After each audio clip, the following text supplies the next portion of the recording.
Hello and a very warm welcome to our webinar, Life Hack in the Power Grid from Phishing to Blackout. Maybe we introduce ourselves first. Hello everyone, I'm Simon Rommer and I'm with Omicron as an OT security consultant, and I will be the hacker for today, hence the hoodie with this warm summer weather. Yes, and my name is Andreas Klien. I've been with Omicron since the year 2005. Since 2010, I've been focusing on OT cybersecurity, especially for the power grid. And since 2018, I've been leading the business area Power Utility Communication. This is the business area where our cybersecurity products and also our OT cybersecurity consulting services are located. So my role today is not a security guy, because we're doing a little bit of a theater play here, Simon and I'm gonna play the role of a SCADA engineer of a fictitious utility called Energy Klaus, and I'm doing a presentation here to present you a fictitious report about a cyber attack that happened on the utility Energy Klaus on December 24 in the year 2024.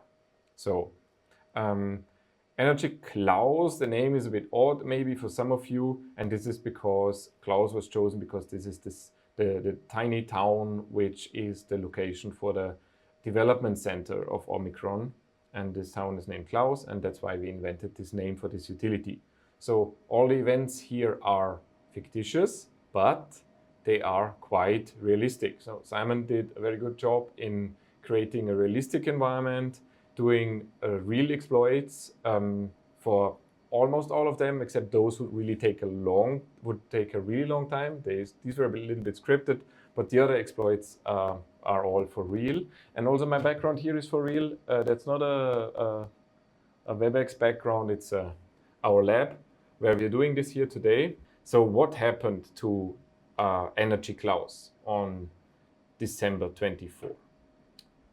Let me present that to you. So the cyber attack was on Christmas Eve, close before midnight when everybody was at home, and preceded by that was a failed extortion attempt involving 10 bitcoins, which happened in November 2024.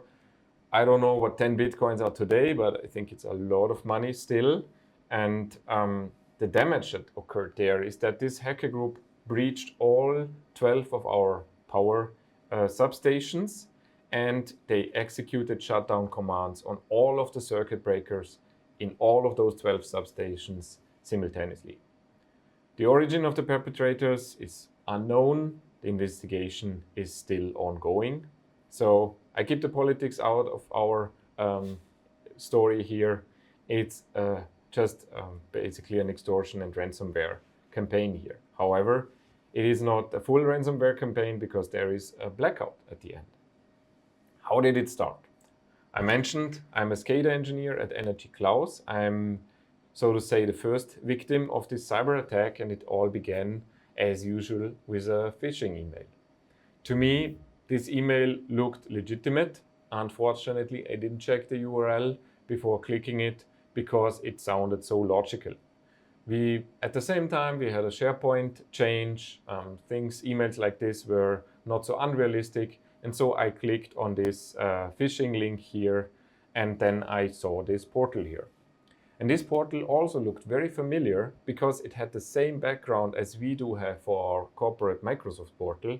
And in fact, we learned that the attackers used the background imagery and all the style sheets directly from our Microsoft portal, and they used it in this custom craft phishing site. So I entered our very secure password here, and on the other side, the attacker waited until I typed in my password, and then the attacker, Simon in this case, used the Microsoft Authenticator to register his own device, and then he displayed this number.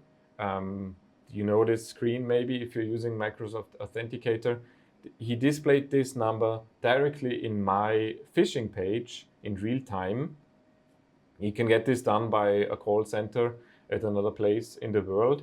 And then the victim which was me. I confirmed this request with my own authenticator, and then Simon used the Microsoft M365 API to register his own Microsoft Authenticator as a second factor, and this is called MFA registration hijacking.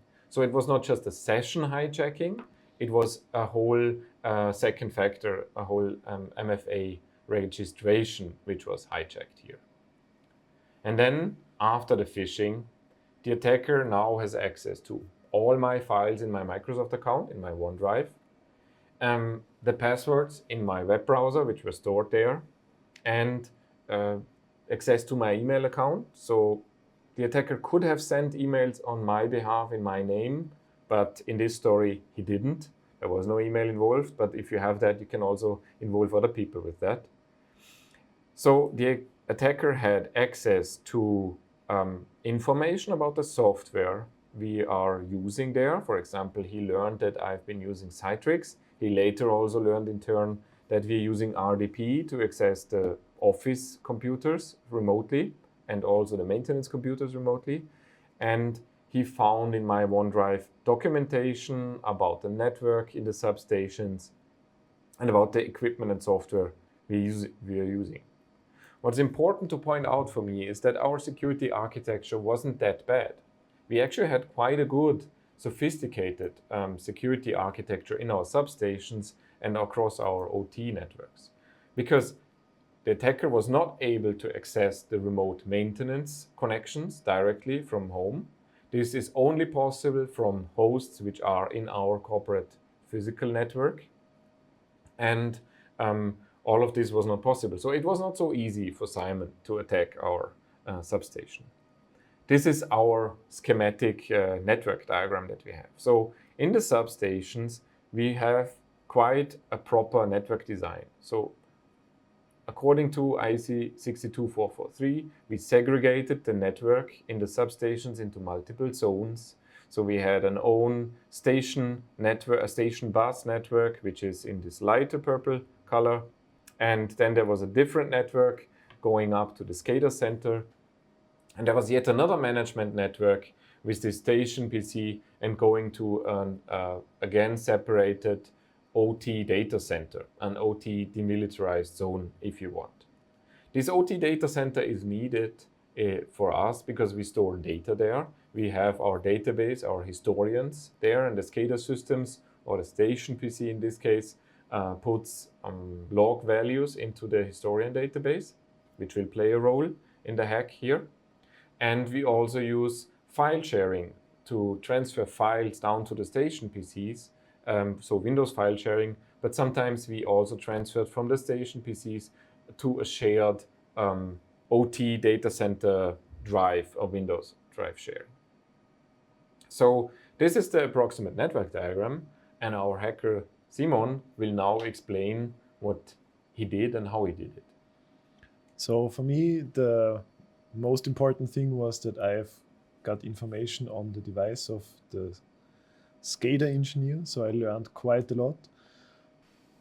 So what I did is, as the attacker, as Andreas already said, I tried to hijack the office PC. So with the Citrix information I had, I could also log into the RDP session, and from there I had access to the database server.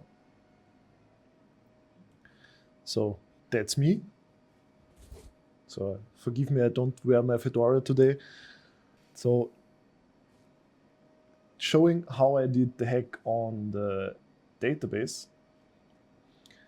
This is quite easy, since I can just, I tried to brute force the password from the MS SQL. I found some information about a SCADA user with the password SCADA, and from there I tried to just brute force it. The SCADA engineers didn't want to have much hassle typing in some random or some secure passwords, so I tried some quite easy passwords, took a rainbow list, added some of my own, and voila, SCADA was also the password for the SA account. And the SA account can be viewed as a super user or like a software admin or however you want to call it. It's basically a privileged user that you can use for the database. As a good hacker, what you do when you're not quite sure what kind of account you just hijacked, you try to figure out what you are. So in MS SQL, there is a very handy function. It's called XP command shell. And XP command shell is used to execute functions in a CMD setup on the database server. So now we're going to execute a command remotely that enables XP command shell. So first of all, we have to enable the advanced options to be able to enable XP command shell. And now with XP command shell, we can try to figure out what kind of user we have.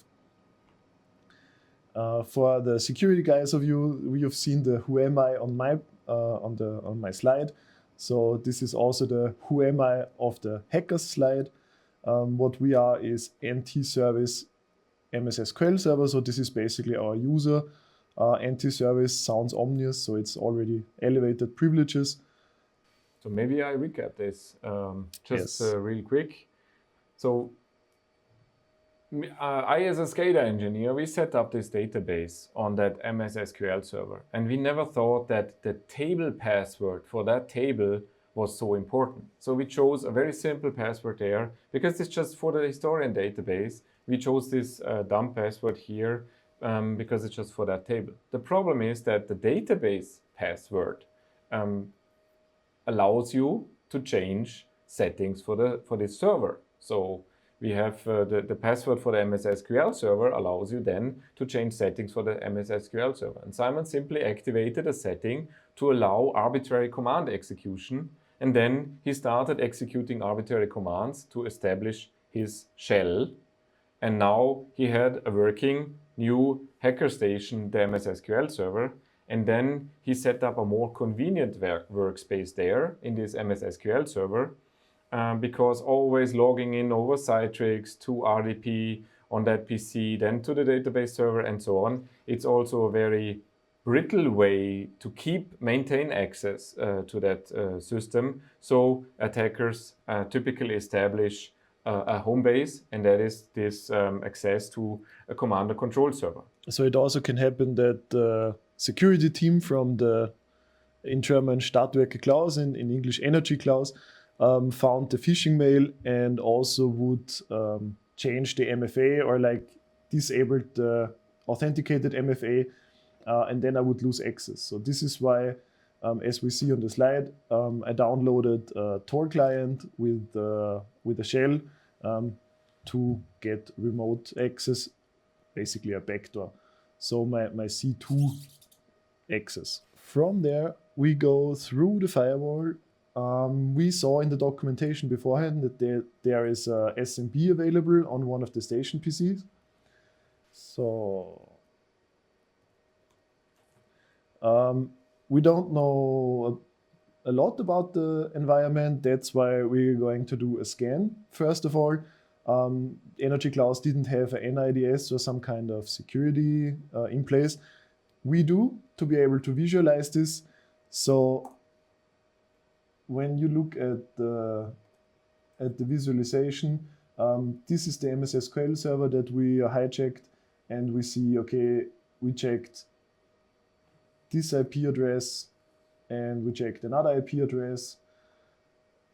And if we go scroll up a little, I hope it's visible from the screen, we have a few IP addresses that are reachable. One of those IP addresses is the station PC, which is jackpot for every attacker because the station PC can also access lower into the OT environment. What we used, if we go back to the slide, is SMB. So we used an SMB exploit. SMB in this case was used, as already mentioned, to transfer files. Sometimes it's also used to get logs out of the OT zone or get configuration files or engineering files into the OT zone. SMB. Yeah. One question, Simon. Yeah. How did you get through that firewall? SMB was allowed. Exactly. So we used SMB to transfer files from the OT center to the station PC and the other way around. That's why the firewall had a rule to allow file transfer, and that was exactly that port which was open. And there, in Windows file sharing, in older unpatched Windows systems, there are plenty of vulnerabilities. Yes. So if we go back to my hacking machine, we can do the SMB check. So I know there is SMB open somewhere. I know there is a station PC available. So I can just do a basic lookup for the SMB port. Script takes a little, so I'm going to talk a little longer. What it does is it knocks on the SMB port door, so to say, and checks if somebody opens and says, yeah, hi, I'm SMB and I'm open for your requests. What the script is giving back is, okay, there is something there. It's not quite SMB yet, but we can try to exploit it. As I said, SMB, there is a lot of well-known exploits. Choose your weapon. You can just take any of those. Most of them still work since this is a station PC and it's not up to date and it should be quite old. So TCP test succeeded. It means true for my source address on Ethernet 0 and remote port 445. So everything's open, SMB available. This means the red path has been extended. We can set up commands from the station PC. Red path means good for me, bad for Andreas. So let's have a look at the sensor again, at our IDS sensor. And so here you see what the attacker did so far. This IDS sensor is now installed in one of our substations, and it shows you the perspective of an IDS sensor which sees from within the substation network what is coming in from the outside. And we saw already now that the attacker started coming into the substation network. We see the remote historian database, the MS SQL server, and we see that this historian database magically became active, started scanning in the network, the first reconnaissance phase, and then from here on we will now see in our intrusion detection system Station Guard how the attacker moves laterally through the environment. Thank you for changing to English user interface. So after the SMB check, what we did, we established a foothold on the station PC, and we can try to lateral move further. So we try to go from the station PC to the IDs, and I have to type in my very, very secure password of ASDF. So we try different IP addresses. We see instantly, okay, here's a connection. We scan for vulnerabilities that we can exploit. In this case, this ID does not give us something that we are looking for. What we're looking for can change from attack to attack. So something that we can exploit. Metasploit already has a lot of OT vulnerabilities, a lot of OT exploits. So you don't need to have very, very deep knowledge. You just need to know what you're looking for. So in Metasploit, if you look for your favorite OT vendor, I'm sure you will find some things. Let's go for the next IP address. We see instantly the next red arrow. Means, okay, the IDS already saw the new connection. No luck for me, good for Andreas in this case. Let's try another one. Still no luck, but we found a vulnerability that we can exploit at 192.168.1.190, which is in our case, in German, the Störschriebsammler, but PCP QS1. and this is jackpot for us. So PCP QS1 has a vulnerability, and if we go back to the slides, we see it's something in the license manager. There is a vulnerability on the license manager that enables us to execute remote code execution, where we can install our script, because we don't want to just hijack this substation, but we want to hijack all 12 of them.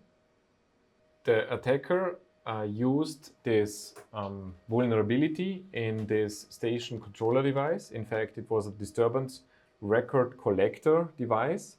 And this device is Windows-based, apparently, in the background. And this software of this station controller device uses a license manager. The protocol used there is Sentinel SRM. And this license manager is running with rather elevated privileges on that station controller.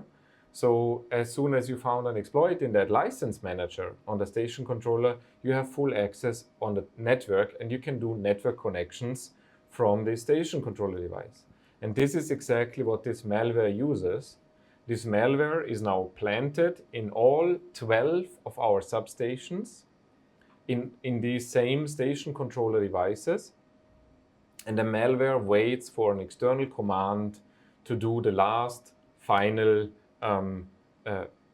stage of this attack, which is switching the breakers. So fast forward, we now have Christmas time in the year 2024. We took the effort to bring some things to the stage here, even to make it more realistic also on stage. And now at Christmas Eve, shortly before midnight, the attacker executes the final part of his attack and executes the control commands. He does but he forgot sudo, maybe. Okay, good. Yeah, that's proof that that the script is real. So we now see from this disturbance record collector device in the middle, all the alarms coming out in the intrusion detection system station guard. So if you focus maybe on that device, we see, can we see the bright part? Thank you. So we see the 104 commands trying to brute force all double bit commands in the whole substation, switching all the breakers in all the bays simultaneously. And this happened not just in one substation, but in all of them, and that is the blackout.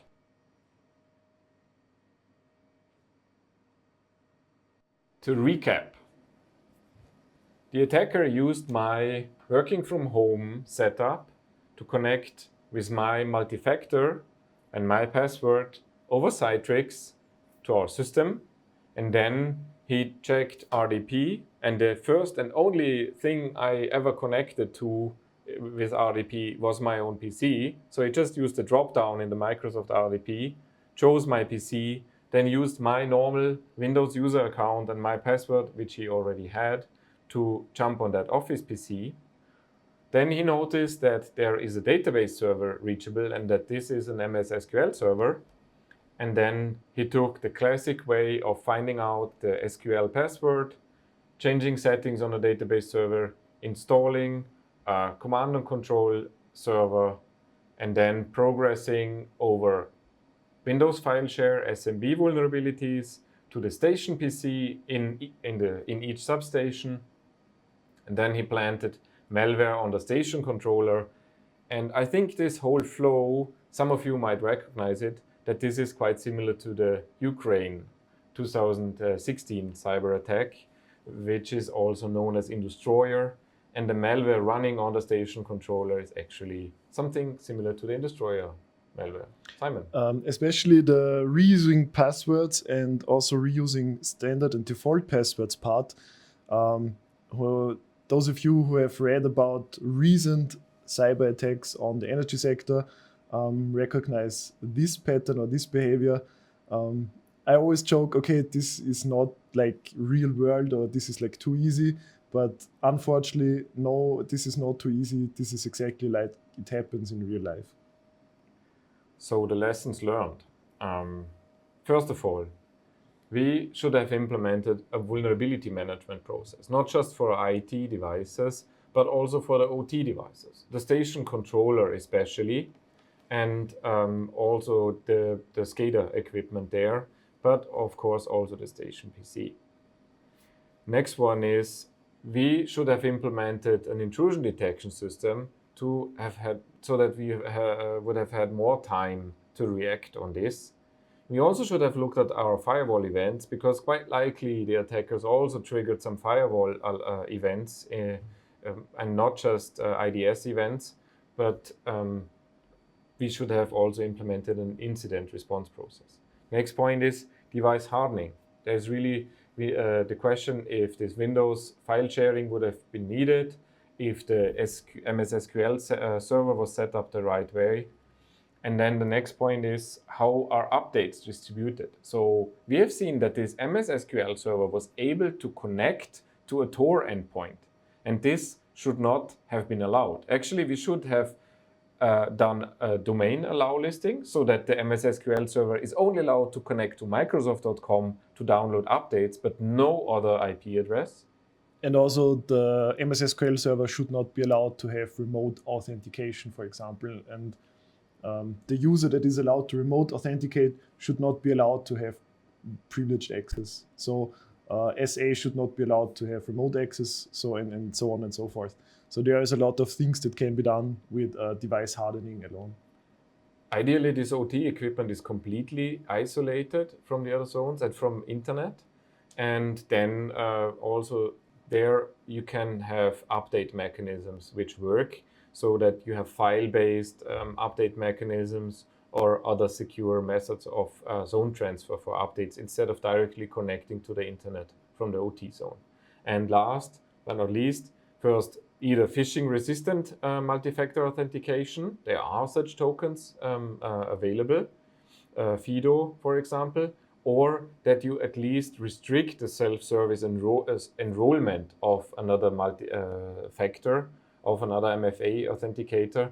So here that a human verifies, and this cannot be simply done over the API remotely. But there are way more things that can be learned.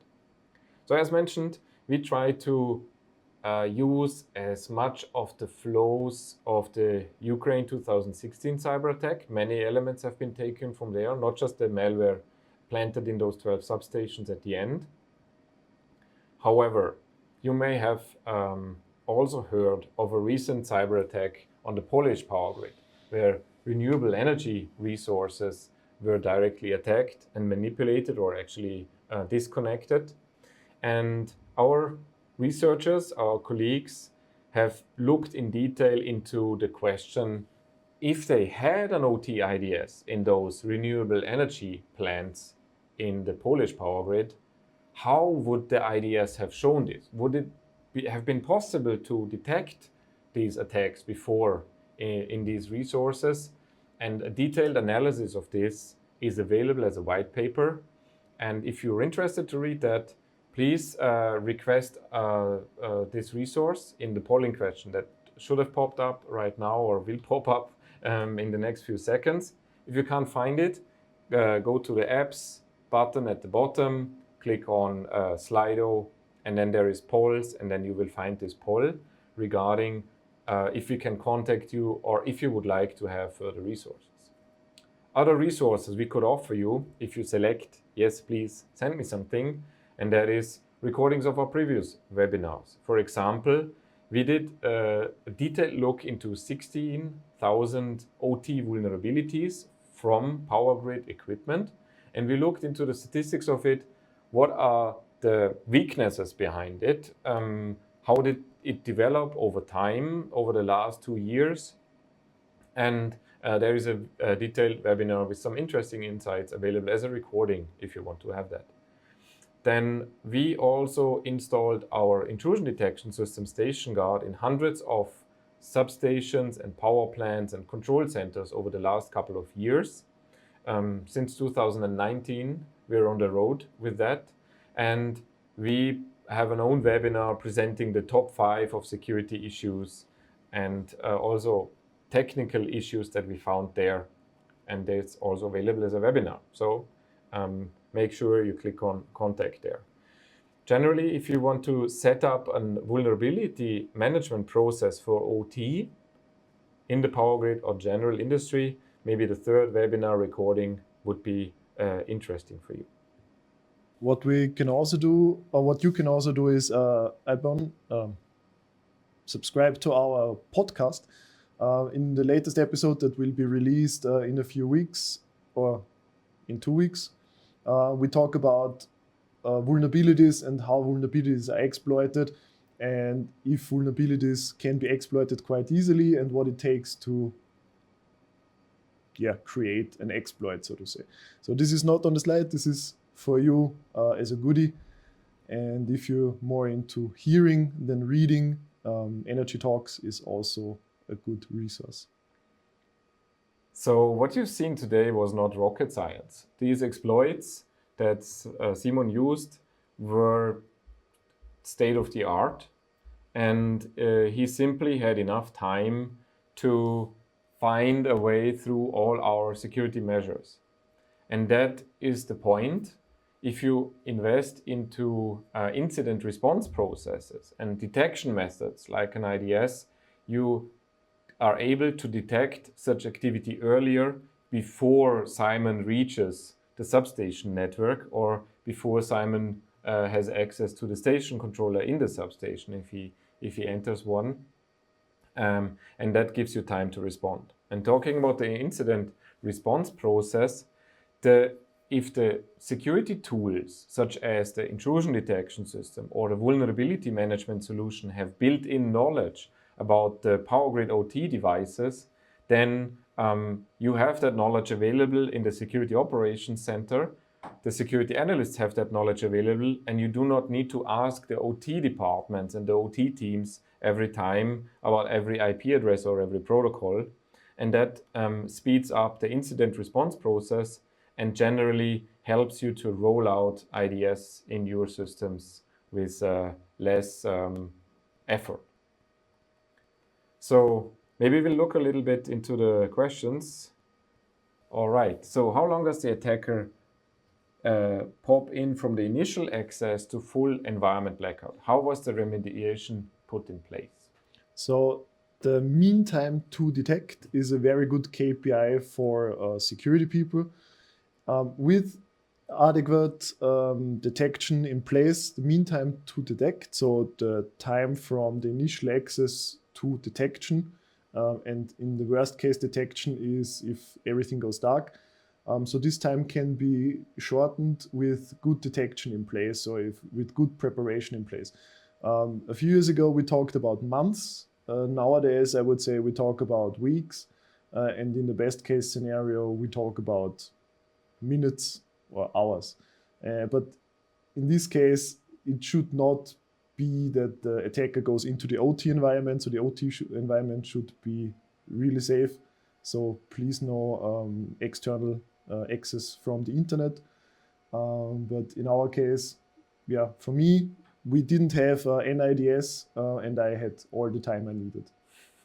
The energy clause, you mean, right? Yeah, for energy clause, they were not prepared, but the CISO did accept some budget for security measures. But I mean, the progress from if the IT systems are compromised and then progressing down to power plant or substation networks, of course, there are a lot of gaps to cross. It will take time. It's not a matter of minutes. No, this is a matter of like weeks, and there is also a lot of preparation, a lot of reconnaissance, a lot of open source reconnaissance. For example, vendors can be found online, and if you know what integrator is used in the substation, you can look offline for vulnerabilities, or you can have a separate lab if you're a state actor, and try to train for the access on the real devices.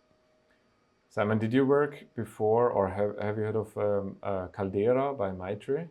Yes. You worked with it? Yes. Because there's one question by Friedrich. He would like to know if Caldera is useful for simulating attacks. There was, I'm not sure if it's already there, but there was efforts to put 104, ISC 104 plugin for Caldera. We use our own simulation, so the things that I attacked our own internal simulation, but Caldera is, you have to use the plugins, and if the plugin is there, it can be used for simulations as well. But it's not so proficient as what you've seen here. So there is still a lot of things to do. It's still a little rough around the edges. Yeah, we do have a lot of IC6150 and 104 communication stacks and tools around that ourselves, because Omicron is developing these testing tools. So we did not use Caldera here, we used our own tooling that we have.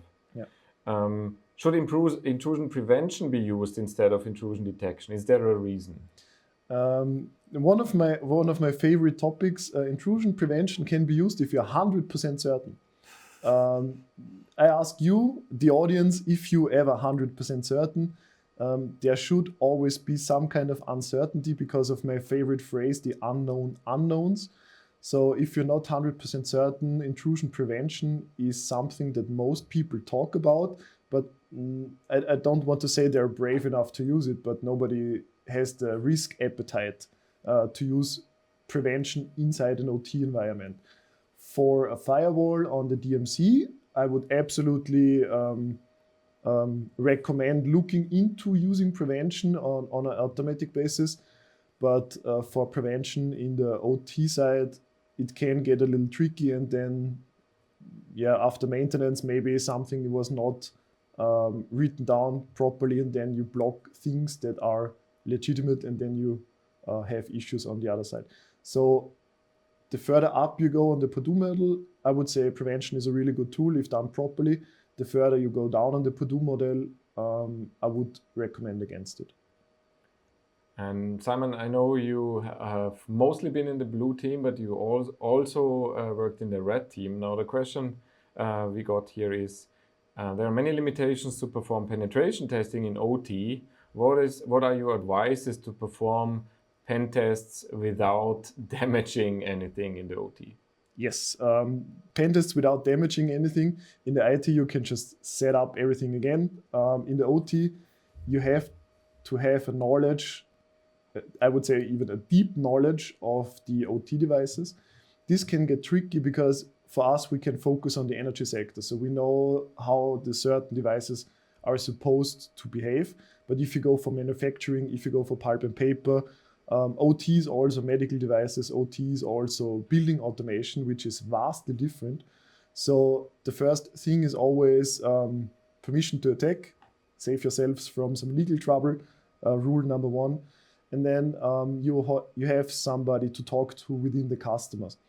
And normally you should work closely with the people on the ground. So there is like 1 or 2 allies that you should have in a company that can tell you what systems are okay to attack. Sometimes it's a white box test and you are attacking during maintenance, and you can't break, so you can break the devices, but you can't break processes. And not breaking processes is the important part. Breaking devices is bad, but I hope there is backup.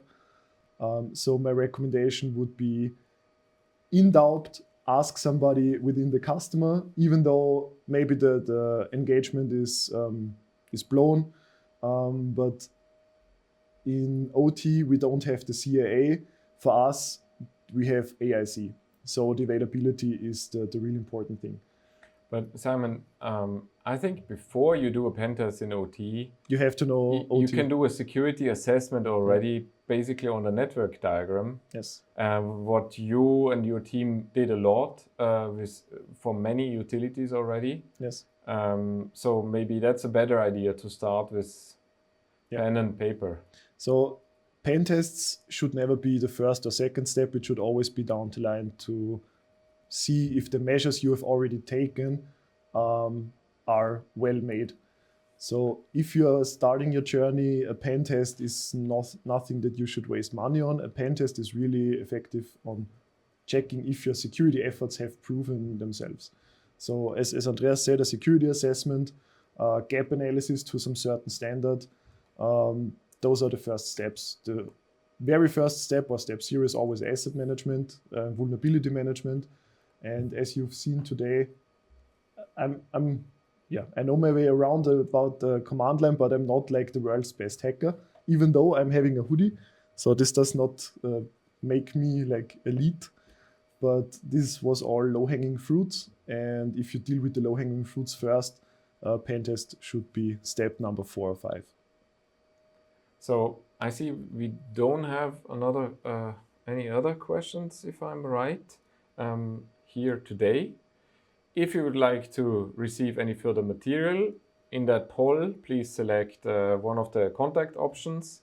Another option is you can go to omicroncybersecurity.com and use the contact form, and our security experts would be happy to talk to you.